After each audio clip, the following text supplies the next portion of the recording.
चंद्रयान-3 चांद पर सो रहे विक्रम प्रज्ञान का अब क्या होगा, किस खतरे का है डर? चंद्रयान-3 से इसरो को अब भी यह उम्मीद।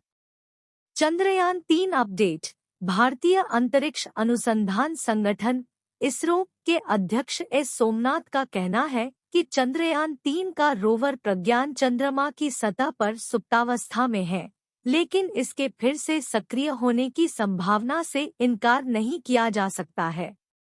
सोमनाथ ने कहा कि अंतरिक्ष एजेंसी इस बात से भलीभांति अवगत है कि रोवर और लैंडर विक्रम चंद्रमा की सतह पर सुप्तावस्था या निष्क्रिय अवस्था में चले गए हैं। उन्होंने कहा कि चंद्रयान-3 मिशन का उद्देश्य सॉफ्ट लैंडिंग था और इसके बाद अगले 14 दिन तक प्रयोग किए गए और सभी जरूरी आंकड़े एकत्र कर लिए गए हैं। चंद्रयान-3 के प्रज्ञान और विक्रम को लेकर कितनी उम्मीद रखनी चाहिए और कितनी नहीं, इसे लेकर नया अपडेट सामने आया है।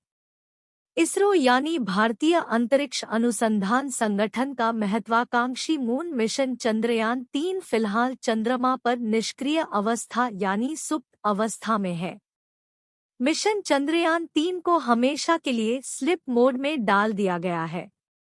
बता दें कि चंद्रयान-3 इसी साल 23 अगस्त को चंद्रमा पर उतरा था और उसके रोवर प्रज्ञान और विक्रम लैंडर ने कई प्रयोग किए। फिलहाल दोनों स्लिप मोड में हैं। इसरो प्रमुख एस सोमनाथ का कहना है कि जब तक मिशन पूरा नहीं हो जाता, चंद्रयान-3 कभी पृथ्वी पर वापस नहीं आएगा और हमेशा चंद्रमा की सतह पर ही रहेगा। विक्रम लैंडर अपना काम बहुत अच्छे से करने के बाद चंद्रमा पर खुशी से सो रहा है। दरअसल चंद्रयान-3 के लैंडर विक्रम और रोवर प्रज्ञान को निष्क्रिय कर दिया गया है और अब चंद्रमा पर उनके सामने सबसे बड़ा खतरा सूक्ष्म उल्कापिंड प्रभावों का है, जो चंद्रमा की सतह पर बमबारी करते रहते हैं। इंडिया टुडे की रिपोर्ट के मुताबिक एक सीनियर अधिकारी ने बताया कि रोवर प्रज्ञान और विक्रम लैंडर दोनों माइक्रोमीटरोइड से प्रभावित हो सकते हैं, जो चंद्रमा की सतह पर बमबारी करते रहते हैं। उन्होंने कहा कि इसरो को इसकी जानकारी है, क्योंकि अतीत में अन्य मिशनों को इसी तरह का नुकसान उठाना पड़ा था, जिसमें अपोलो अंतरिक्ष यान भी शामिल था जो चंद्रमा की सतह पर रह गया था। चांद पर मौजूद धूल रोवर और लैंडर को करेंगे खराब? इतना ही नहीं, चंद्रमा की धूल भी विक्रम लैंडर और रोवर प्रज्ञान की सतह तक पहुंच जाएगी। धरती की धूल के विपरीत चंद्रमा पर हवा की अनुपस्थिति के कारण चंद्रमा की धूल रोवर और लैंडर से चिपक सकती है। इस बात को पुष्ट करने के लिए डेटा उपलब्ध है कि चंद्रयान-3 पर धूल कैसे जगह घेरती है, जैसा कि अपोलो मिशन के दौरान देखा गया था।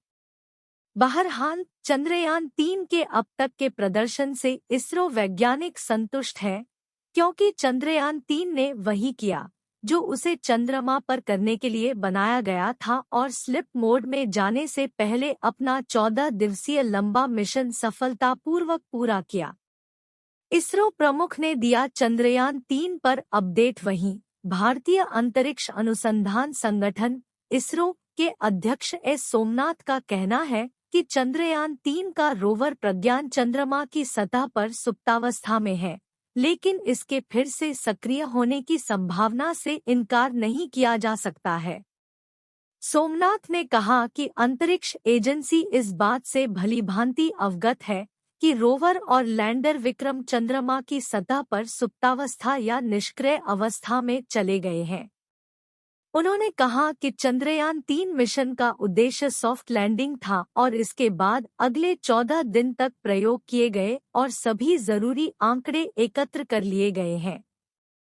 इसरो प्रमुख को अब भी है रोवर और लैंडर के सक्रिय होने की उम्मीद। सोमनाथ ने एक कार्यक्रम के दौरान कहा कि अब यह वहां शांति से सो रहा है, इसे अच्छे से सोने दो। हम इसे परेशान न करें, जब यह अपने आप उठना चाहेगा तो उठेगा। मैं अभी इसके बारे में यही कहना चाहता हूँ।